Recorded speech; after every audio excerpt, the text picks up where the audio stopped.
brand new artifact sets will be coming out to coincide with Natlan's release, and today I thought it'd be useful to go over all the characters who will be getting a leg up thanks to their introduction into the game. My name is Juice and let's get into it.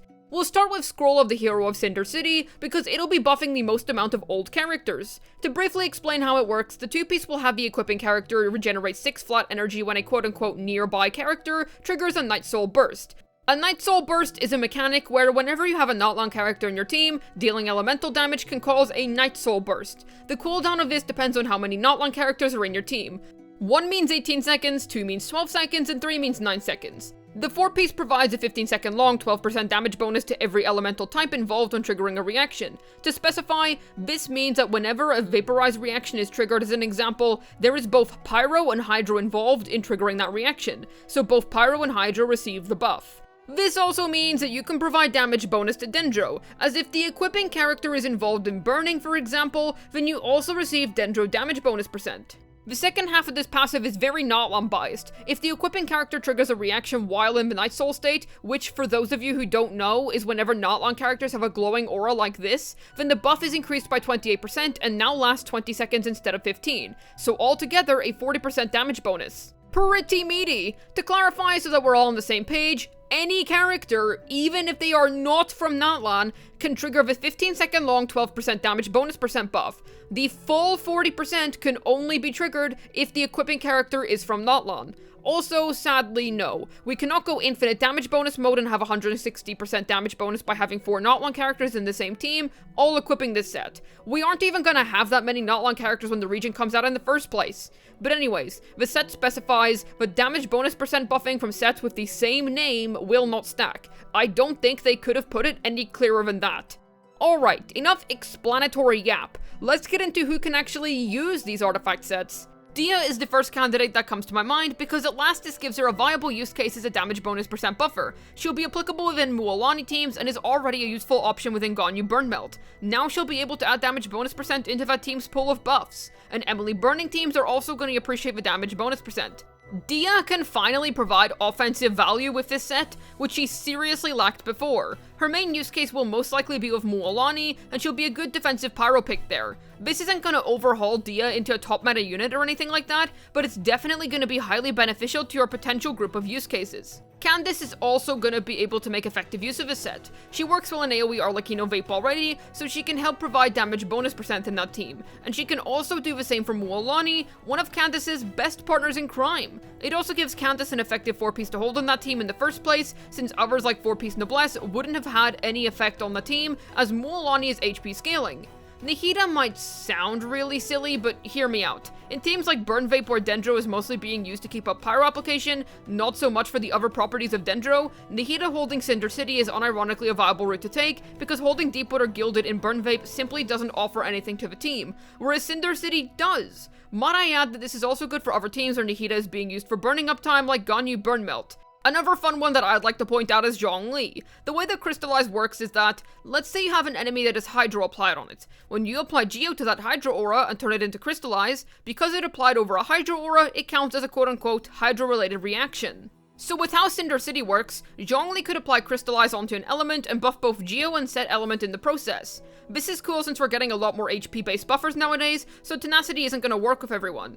It compensates for the offense loss that Zhongli typically tends to be. For example, trading Kazuha to use Zhongli instead with a C0 Arlecchino against the Copper Duo to prevent being constantly staggered. Sure, 12% has nothing on Kazuha's 30 to 40%, but it is still a much better compensation than what we have had previously. Kachina is, in my opinion, the most exciting Cinder City user. This is because she finally provides Navia with an extremely competent free-to-play Geo teammate. Kachina herself has Night Soul, so that's a 40% damage bonus percent buff for Navia, as I've already explained how Geo can, in fact, buff Geo itself. And Navia already plays with other non-Geos, so in a Navia plunge team for instance, Farina's Hydro damage is also getting buffed. And Navia's previous best-in-slot Geo partner was C0R0 Chiori, who's getting replaced by Kachina. This was always a frustrating synergy because other Geo teammates could never provide enough to match up to Chiori sub-DPS and Navia teams. But Chiori herself is not at her peak potential when played with Navia, because Navia teams tend to be constructless, and Chiori also has no actual buffing within her kit, and was Navia's best-in-slot teammate by way of brute forcing. Chiori pretty much never feels complete in Navia teams, and you feel coerced into getting Chiori C1, which is a massive increase to your performance in Navia teams. Chiori herself also feels lackluster in general without her signature, but I won't dwell on that for too long since the new craftable sword in Natlan is going to be pretty great on her. With that being said, that's a whole lot of limited pulls for an ultimately disappointing synergy.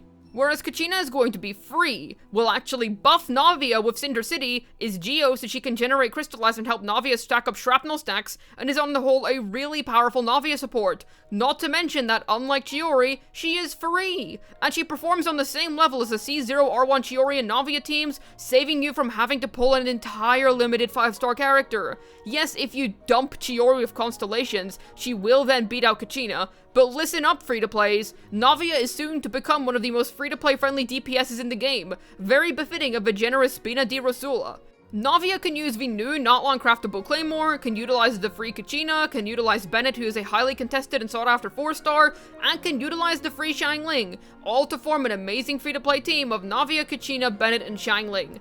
Plus, Xiangling herself gets nicely buffed via Kachina holding Cinder City as well, since in order for Cinder City to actually work, a reaction between two elements has to be triggered. I don't think this is grounds for Navia being a better free-to-play DPS than I'll height them. Mr. Flicker is still on top, but this is so much better than before when Navia needed a really expensive and niche sub-DPS who is a freaking Ito support in order to comprise her best-in-slot C0 team. This doesn't even kill Chiori either, just form a double Geo core of Chiori and Kachina, and then let her rip on some teams to buff Chiori's Geo damage. Kachina's little riding drill counts as a Geo construct after all. Okay, that's enough Navia glazing. I have a few others to cover before we move on to Obsidian Codex. Charlotte can use Cinder City and Nervy Freeze teams, which is awesome because Nervalette is an HP scaling unit and will appreciate the damage bonus percent. It's not as big for this team compared to the others because Farina and Kazuha are also providing lots of damage bonus percent, but it's still nice as it adds more value to Charlotte's presence in the team. Plus, Charlotte can be used in Ayaka Farina teams, which is pretty rad, and Ayaka also likes damage bonus percent. She doesn't have any within her own kit. But once again, Farina and Kazuha are still doing a good chunk of the heavy lifting. Still a nice team synergy, however. Chevreuse can also hold Cinder City. No need to change if you've already got 4P Song of Days Past on her, since Song of Days Past is equal to, if not a little bit better than Cinder City and Chevreuse's best teams. But because I feel like more people are going to have Cinder City as it's such a universal set, along with farming Obsidian Codex for the new Natlan DPSs, I want to recommend it. It's an excellent and consistent set in Chlorant Overload and Raiden Hyper teams. Good stuff. The best way to sum up Cinder City is that it's like a modern-day Noblesse. We have so many HP scalers now that Cinder City is generally going to be more flexible across way more teams. Almost every support in the game can use it. The question is more so whether it is better than what that character already uses. I've highlighted all of the current best synergies that I can think of, but let me know down below if you have any particular teams and characters that you'd like to use Cinder City on, and I'll let you know how well it could work, or whether there's a different setup for your team that could be more effective. The thing with Obsidian Codex is that it only works for Natlan characters, because Night Soul, much like Numa and Ouija, is a regional specific gimmick, so upon Natlan's release, only 2 characters have the potential to use it, and then a couple weeks later with Kinnich's release, we can make that 3. To briefly explain what it does, the 2-piece increases the damage dealt of a character during their Night Soul Blessing state by 15% if they're on field, and the 4-piece increases the crit rate by 40% of a Night Soul blessed characters for 6 seconds at the cost of 1 Night Soul point. This gets refreshed once every second, therefore having quite a long uptime. Mualani is gonna utilize Obsidian Codex as her best-in-slot artifact set for sure. All that free crit rate is very conducive to what a main DPS character wants, and I'll definitely discuss more within my upcoming full Mualani guide. I don't actually recommend it for Kachina because while she does have the ability to use it, I've already covered earlier in the video how flexible and useful Cinder City makes her. Support Kachina is especially hard to pass up for all you Navia mains out there. Kinnich is definitely going to be able to use it as well. We'll have to wait a bit closer until his release to discover whether he cares for Unfinished Reverie or Obsidian Codex more, but I have a hard time believing that a dedicated main DPS character isn't going to want a whole bunch of free crit rate stats. Either way, Kinnich is indeed a viable user of this set. What I will say is that eventually, more old characters could use this set. Hear me out. Main Ace Hunters didn't work for every DPS character in the game on release, either. Farina had to come out first, and she created the opportunity for every DPS, including those who do not have HP loss mechanics, to have them.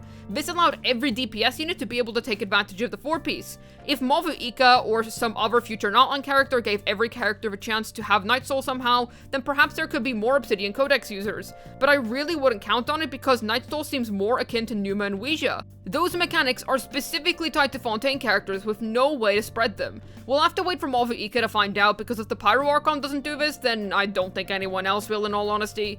These two new sets are extremely promising, and I'm especially hyped about Cinder City.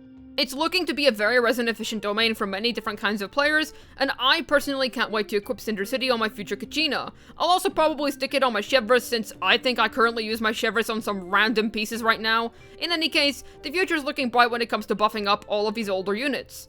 Hopefully this video was able to give you an idea of who to farm the new Natlan artifact sets for. This has been Juice, signing out, and seriously Hoyoverse, I can't say it enough. Thank you for the Navia buffer!